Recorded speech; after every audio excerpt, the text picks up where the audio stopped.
Hi guys, Learn to Business here with a quick podcast on choosing a accountant. So you might have just gone through a tax year end, or you might have just started your business in lockdown and need to find an accountant that you're going to work with going forwards. There's a lot of different aspects that you need to consider because it can be pretty easy in terms of going just to what's the local accountant that people are using. It might just be around the corner and you might think, I'll just go there. An accountant's an accountant. It's probably pretty cheap because it's just in a residential area. But there's actually quite a few different types of accountant and a few different specialisms, isn't there, Lee?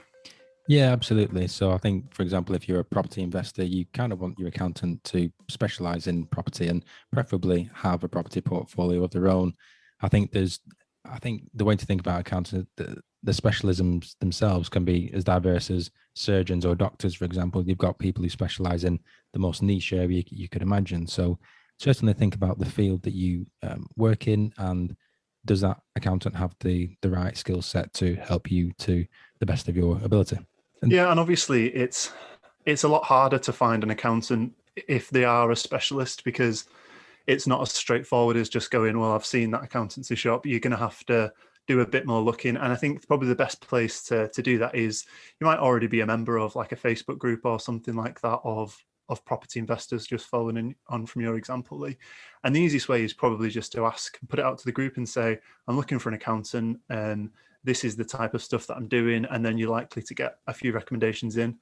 And I think from that point, it's important to make sure it's my mate's an accountant. You should use them. It's you want someone who's kind of had experience of using that accountant themselves and can kind of say from experience, this is a really good person to work with. Do you think that's fairly? yeah, I think absolutely, because as well, it is a business relationship, although ultimately, and you want to make sure that you're getting on with someone who you're obviously going to be paying a decent amount of money to. And I think probably a couple of things on the relationship side. First of all, do you want to pick up the phone to your accountant? I know the usual stereotypes, which hopefully Harry and I are trying to change anyway, slowly but surely. But ultimately, if you're thinking of a new venture or a new idea, or you're looking to buy a new piece of equipment or whatever it may be, you want to feel comfortable at running that by your accountant, and you want them to be able to help you, and you want them to be responsive, and you want them to be willing to explain things to you in a way that you understand as a non-financial person. Yeah, I think that's fair because I think we've both experienced the difficulty and the nuances there are in the skill of understanding something really technical yourself, but then explaining that to someone who doesn't have any accounting knowledge whatsoever in a way that they get and kind of it fits and makes sense in terms of their ordinary business. And I think that conversation, that part you were just mentioning, then of having a good relationship, a kind of normal human relationship with your accountant is important in terms of that opportunity of if you're thinking of doing something, you speak to your accountant about it, then that's an easier conversation. But I think even more so if you're worried about something and you're concerned that, oh, is this going to be a problem for me, kind of almost legally, or is this going to bite me in the arse down the road? You're not going to want to have that kind of sensitive conversation with someone who, if you haven't already built up that kind of normal human rapport with. Whereas if they're almost kind of just your mate and you can have a chat with them, you're much more likely to just pick up the phone and say, this has been worrying me a bit. Have I got anything to worry about here, or am I good? And I think that relationship's a lot easier, I think.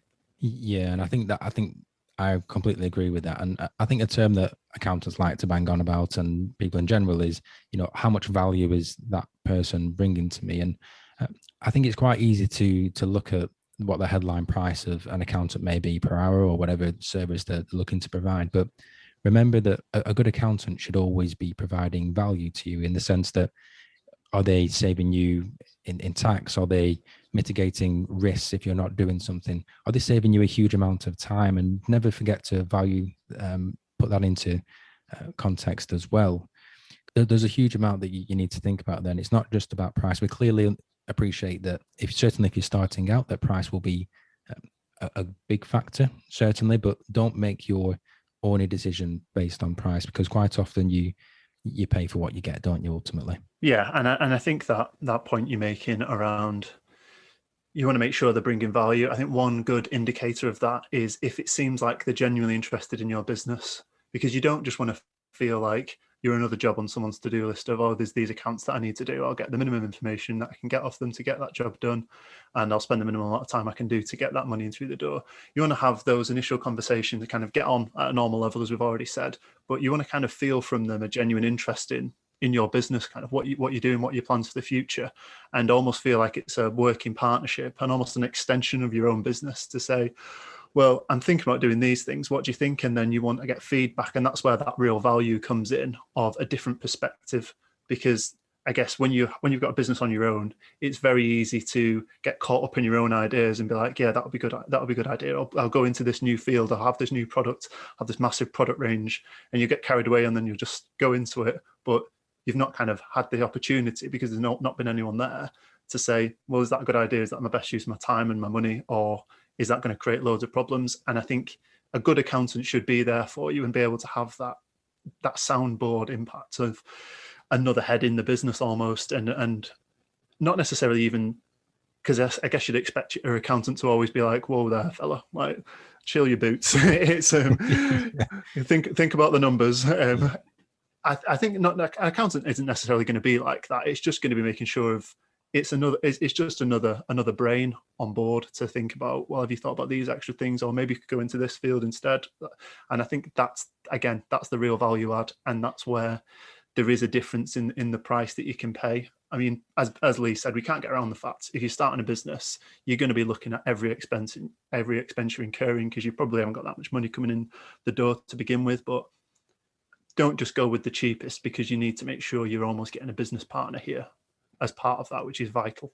Yeah, absolutely. And I think a good accountant will also usually be willing to have some level of investment in you. So it's, understanding you and your business and your needs, and happy to pick up the phone and answer a few questions for 5 or 10 minutes without, starting the clock and sending you an invoice for 50 quid every week or so. Obviously within reason, and everyone's different, but it's very much a working relationship. So just have a good think about, when's the timing right. If you've had a bad experience, particularly with an accountant this tax year end, things haven't been coming through the door as quickly as you'd hoped. Maybe they've filed things late. Or if you are looking to get an accountant on board for the very first time, then just have a good think about what the right accountant is for you, and then hopefully you can make the right decision. Yeah, and I think, I guess, just on that point of, have you gone through what felt like a really painful tax year, and it's probably worth just taking a step back and looking at it and going, felt painful. How much of that was the accountant's fault? How much of that was my fault for giving him all of the information I had months to give him 3 days before the year? And in that case, you can take some responsibility yourself. And have I made that accountant's job really difficult by leaving everything last minute? And could I instead just have a conversation and almost a debrief conversation, and what went wrong here? How could we make it better going forwards from both of our perspectives? But then if it feels like that relationship's not where it needs to be, you don't feel like you're getting that kind of business partner added value out of it, then by all means look elsewhere. There'll 100% be someone who deals with businesses just like yours and will have a really good perspective on how you can grow that business. So if you feel like you're not getting everything that you need to, then by all means go out there, explore, and see if there's a better deal for you. So Harry, a question that I'm often asked actually is, when should I have that first meeting with the accountant? And do you have any tips on that? Well, I think it's a difficult question, because you want to put it off a little bit, because you're not sure kind of what's this business going to turn out to be. Is it going to be, I'll keep interested in a month or so and then might get bored of it and bin it off from there, in which case you might never need to. But I think if you know deep down in earnest, I'm going to give this a go, I'm going to try and create a business here, then the latest time you're going to want to be is enough time for your first tax year end to make sure that they can capture all the information. But I think it makes sense to have that conversation much earlier. You want to be set up, and someone's already get that value added kind of points that we're making earlier. The earlier you get those, the better, because how you start your business in those first few months, you're kind of setting the very foundations for how that business is going to build. And if you've done that in a way that's unhelpful, then it's difficult to kind of turn out of that. Whereas if you set things up optimally to begin with, then you can kind of just run with it and it'll feel much more natural. And that's pretty much what we're trying to do here, isn't it, Lee, in terms of giving people a little bit more knowledge to make sure that those first that first setup is done in a way that really helps the business, isn't it? Yeah, exactly. So with the top tips that we're sharing and people are interested in the course, that's what we're just trying to do, provide that foundation knowledge so that you're armed with a little bit more information. So when you have those conversations with the accountant, you understand the issues in a little bit more detail. So that's all we wanted to cover today in this quick podcast. Hopefully you found the tips in here useful. If you did enjoy it, then please do rate it and comment and subscribe. We'll be grateful. And we will see you again next time for the next podcast. Thanks.